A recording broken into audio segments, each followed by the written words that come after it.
Assalamualaikum warahmatullahi wabarakatuh.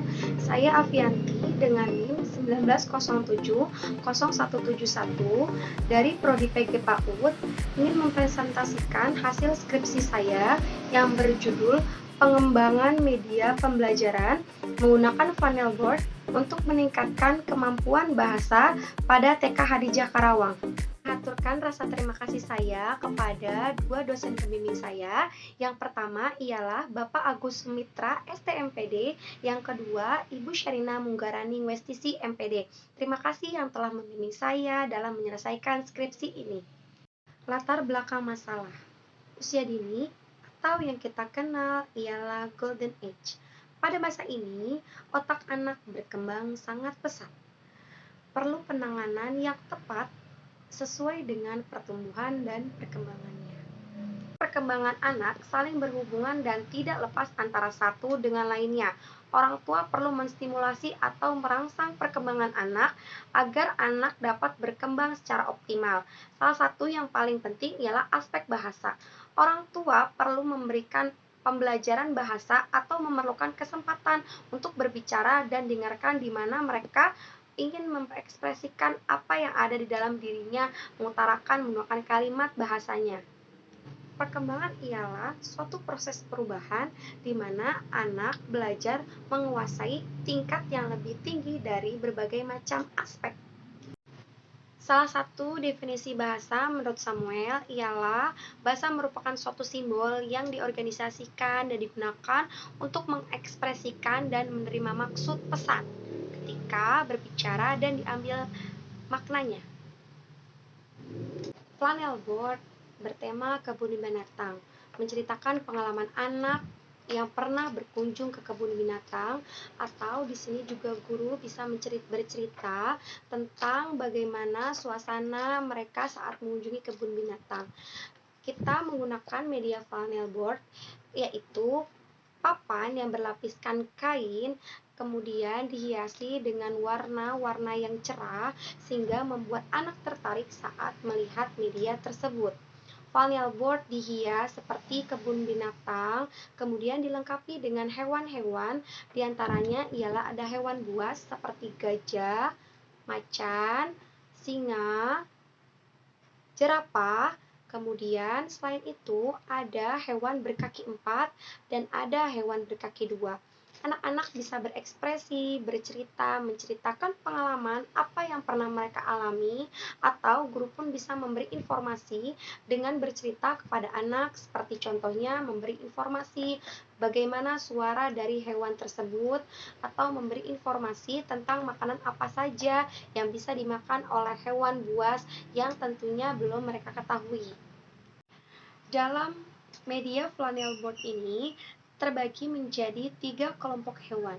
Yang pertama ada hewan buas berkaki 4, yang kedua hewan berkaki 2, yang ketiga hewan melata. Dalam media funnelboard ini kita bisa menggunakan metode bercerita, memberikan informasi kepada anak yang dijabarkan seperti apa nama hewan ini, kemudian hurufnya apa saja, kemudian kakinya ada berapa, dan selanjutnya kita bisa memberi contoh yang biasa kita dengar hewan-hewan suaranya seperti apa. Dan tak lupa juga kita bisa memberi informasi kepada anak mengenai apa saja makanan yang dikonsumsi oleh hewan tersebut, atau kita bisa berikan kepada hewan tersebut. Khususnya hewan yang diketahui anak biasanya hewan berkaki 2. Mereka sudah sering melihat hewan berkaki 2 sepertinya ayam, kemudian bebek, mereka sudah terbiasa melihat hewan tersebut. Tetapi untuk hewan buas, mereka membutuhkan informasi dengan metode bercerita, menggunakan media yang menarik, membukakan variasi warna yang banyak sehingga anak merasa tertarik menggunakan dan mendengarkan media tersebut. Manfaat penelitian. Yang pertama ada manfaat teoritis, ialah memberi pengetahuan mengenai pentingnya penggunaan media kepada anak usia dini dalam mengembangkan dan menstimulasi aspek bahasa. Yang berikutnya dapat menambah tahu anak dengan memberikan informasi keanekaragaman satwa, dan anak juga bercerita ketika anak pernah mengalami berpergian menuju kebun binatang. Adanya media tentu saja memudahkan ibu guru dalam menyampaikan informasi yang akan diberikan kepada anak. Media flannel board yang memiliki warna varian yang banyak, membuat anak tertarik dalam melihatnya, membuat guru juga dapat memudahkan anak-anak berkonsentrasi dalam apa yang ingin kita sampaikan, dan lebih mudah mengingat dengan warna yang banyak. Dengan media itu, tentunya anak akan tidak merasa bosan ketika mengikuti pembelajaran yang telah diberikan kepada anak. Dalam metode pengembangan ini digunakan yaitu metode R&D atau Research and Development. Dalam penelitian kali ini, penelitian dilaksanakan di TK Hadijah, Karawang, dan ada uji coba terbatas dan uji coba luas. Untuk partisipasi uji coba terbatas ialah 5 anak dan partisipasi uji coba luas ialah 10 anak. Slide selanjutnya ialah prosedur penelitian. Dalam hal ini adalah tahap pengembangan work and goal. Yang pertama adalah pembuatan proposal. Proposal dibuat oleh mahasiswa dan diajukan oleh dosen pembimbing. Kemudian proposal dilanjutkan oleh rancangan draft produk. Ketika proposal itu telah selesai dan di-ACC oleh dosen pembimbing 1 dan dosen pembimbing 2, kami membuat draft produk, yaitu draft yang mengenai detail tentang produk tersebut. Kemudian divalidasi. Validasi produk oleh dosen pembimbing 1 dan dosen pembimbing 2. Kemudian selanjutnya adalah uji coba. Ketika draft produk itu sudah di-ACC, kemudian dilaksanakan ialah uji coba.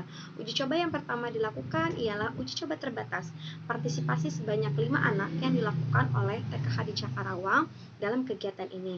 Kemudian masukan dari validator media, validator ahli mengenai media yang telah dibuat. Selanjutnya ialah uji coba luas. Uji coba luas kali ini yang dilaksanakan di TK Hadijah Karawang, sebanyak partisipasi anak ialah 10 anak. Kemudian validasi produk yang telah di-ACC, kemudian di final produk sehingga produk dapat digunakan layak di sekolah atau lembaga tersebut. Slide selanjutnya adalah hasil penelitian dan pembahasan. Ada 5 poin. Yang pertama ialah deskripsi awal pengembangan produk, yang kedua kemudian adalah kelayakan produk, yang ketiga adalah respon guru dan anak, keempat adalah kendala yang ditemui, dan yang kelima adalah peningkatan kemampuan melalui produk. Saya akan menjelaskan dimulai dari poin 1 ialah deskripsi awal pengembangan produk. Media flannel board yang dibuat dari kain flanel dan dialasi dengan papan styrofoam, kemudian diberi warna hijau sebagai dasar, dan selanjutnya guru memberi hewan-hewan yang dibagi menjadi 3 kelompok. Yang pertama ada hewan buas berkaki 4, yang kedua ada kelompok hewan buas berkaki 2, yang ketiga ialah hewan melata. Kemudian dalam hal itu, guru memberikan cerita tentang apa nama hewan tersebut, makanannya apa. Kemudian selanjutnya guru menginformasikan kepada anak-anak. Poin selanjutnya ialah kelayakan produk. Setelah pembuatan produk awal, yaitu media flannel board untuk meningkatkan kemampuan bahasa pada anak usia dini, usia 4-5 tahun, kemudian produk divalidasi oleh validasi ahli materi, kemudian ahli praktisi.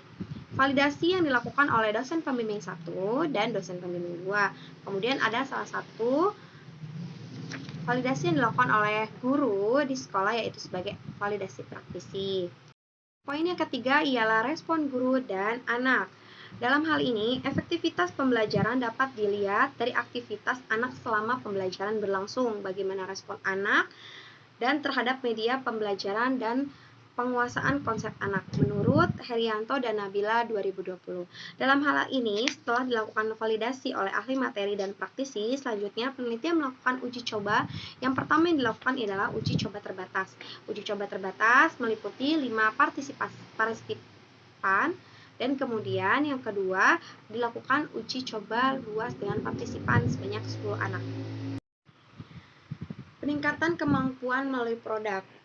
Dalam hal ini, menurut tabel 415, data peningkatan perkembangan bahasa pada anak TK Hadijah Karawang, data yang diambil menggunakan data dalam uji coba luas pertemuan 1-8. Poin pertama yang akan saya jabarkan, satu poin ialah untuk Anda dengan inisial AF, pertemuan pertama 11, 20, 11, 20. Selanjutnya, kenapa bisa 11? Poin ini didapatkan dari 4 skala penilaian. Yang pertama adalah nilai 1 yang didapatkan untuk BB belum berkembang. Kemudian yang kedua ialah MB mulai berkembang. Nilai ketiga dapat dengan kategori nilai ialah BSB. Kemudian yang keempat ialah BSH, sehingga untuk AF bisa dapat poin 11 dengan data yang sebelumnya ialah menggunakan data pertemuan uji luas pertemuan 1.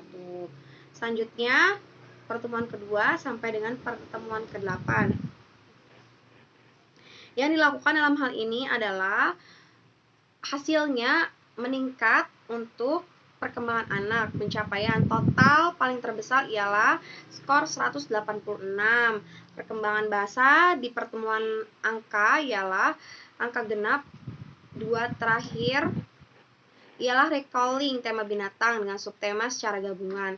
Untuk pertama, kedua ialah hewan buas berkaki 4. Untuk yang 3 dan 4 itu adalah untuk hewan buas berkaki 2. Kemudian yang selanjutnya ialah hewan melata. Dan pertemuan terakhir 7 dan 8 ialah untuk recalling dari semua tema secara gabungan. Terima kasih untuk penjelasan slide-nya. Semoga bermanfaat. Assalamualaikum warahmatullahi wabarakatuh.